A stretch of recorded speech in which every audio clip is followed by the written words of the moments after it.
नमस्कार। आए दिन संत रामपाल जी महाराज के भक्तों से समाज द्वारा कुछ प्रश्न पूछे जाते हैं जिनका जवाब सुनने की उत्सुकता हर किसी के मन में होती है।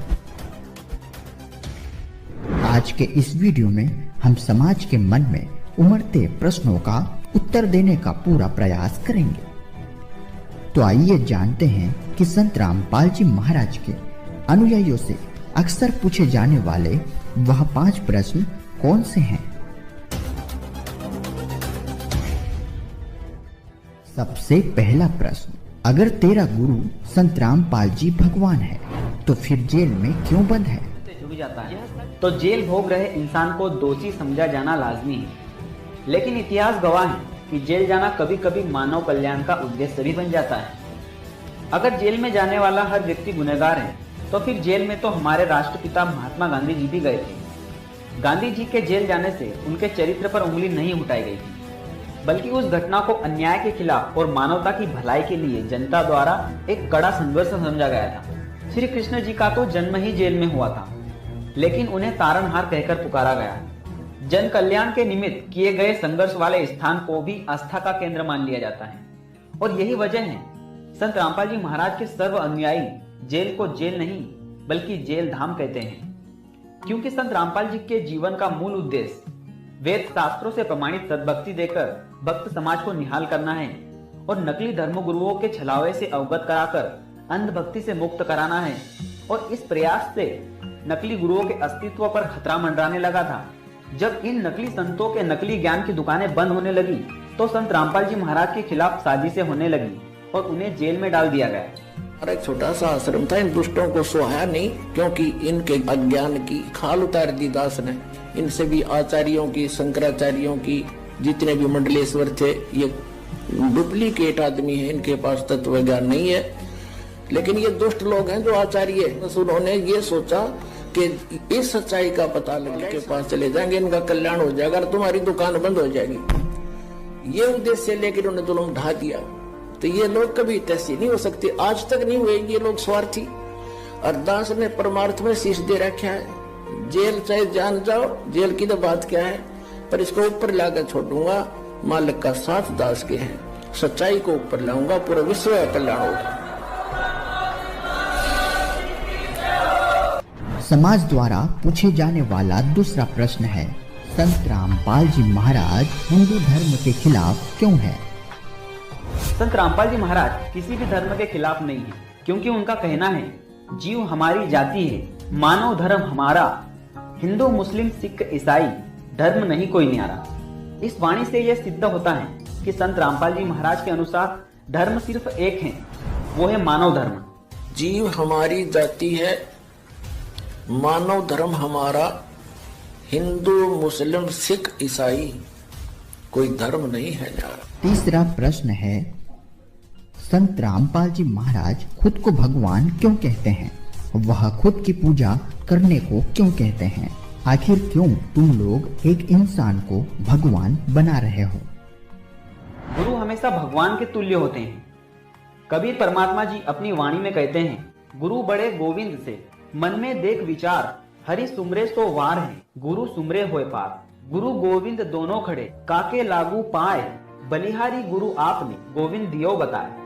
शिष्य चाहे किसी भी गुरु का हो, अपने गुरु को हमेशा भगवान के तुल्य ही मानता है। रहा सवाल इस बात का, संत रामपाल जी महाराज खुद को भगवान क्यों कहते हैं, तो दोस्तों एक बात आपको स्पष्ट कर दें कि संत रामपाल जी ने कभी भी खुद को भगवान नहीं कहा, बल्कि वह तो खुद को कभी भगवान का दास कहते हैं।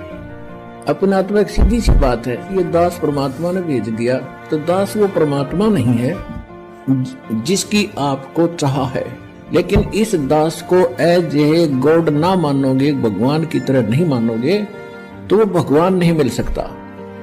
अब जैसे एक गणित का एक प्रॉब्लम आती है, गणित में एक प्रश्न आता है, उसमें मूलधन ज्ञात करना होता है, बाकी दर भी, टाइम भी, सारा कुछ दिया होता है। तो उस मूलधन तो अरबों खरबों में होता है, अरबों खरबों का अमाउंट कई करोड़ रुपए का होता है।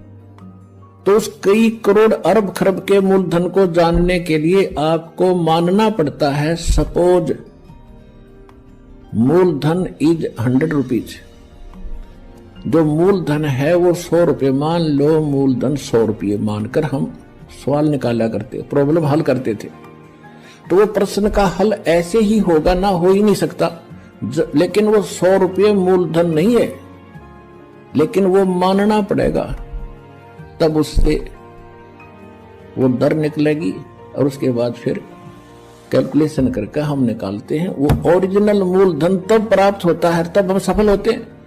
इसी प्रकार आप जी ने इस दास को मानना पड़ेगा। मान लो रामपाल भगवान, रामपाल वो भगवान नहीं है।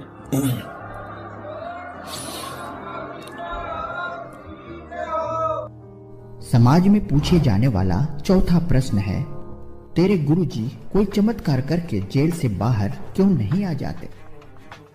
संत रामपाल जी महाराज अपने सत्संग के दौरान बताते हैं कि जो संत चमत्कार करता फिरे वह संत नहीं होता, क्योंकि तप से सिद्धियां हो जाना कोई बड़ी बात नहीं।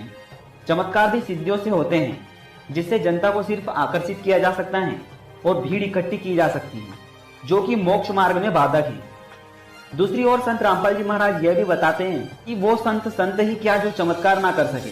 जरूरत पड़ने पर जो संत चमत्कार नहीं कर सके वो भी संत नहीं होता। आवश्यकता पड़ने पर तो सच्चा सद्गुरु असंभव कार्य को भी संभव करके दिखा देता है।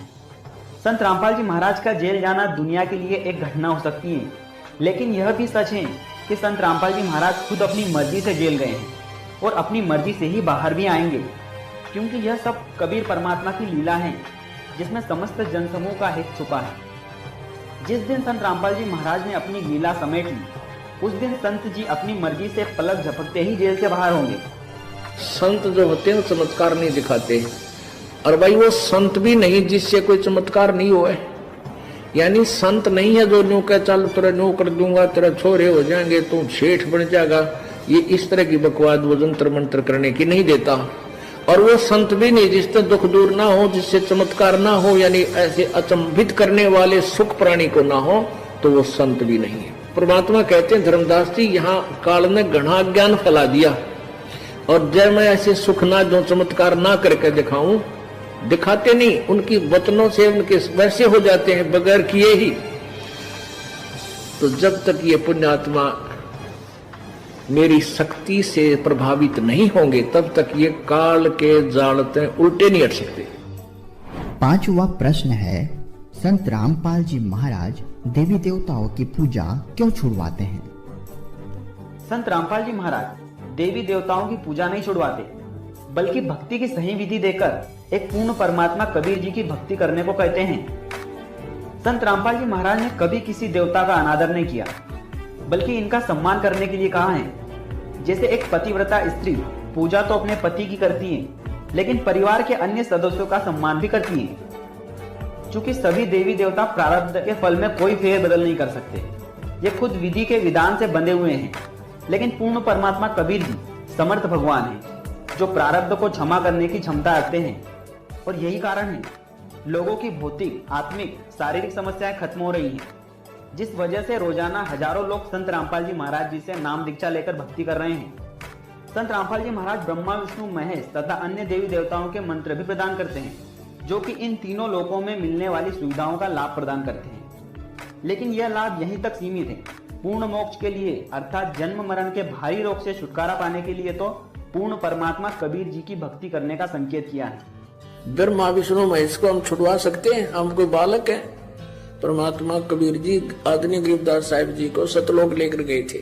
वह सब सतीथि से परिचित करा कर, ब्रह्मा, विष्णु, महेश की सतीथि से परिचित करा कर वहां पे छोड़ दिया।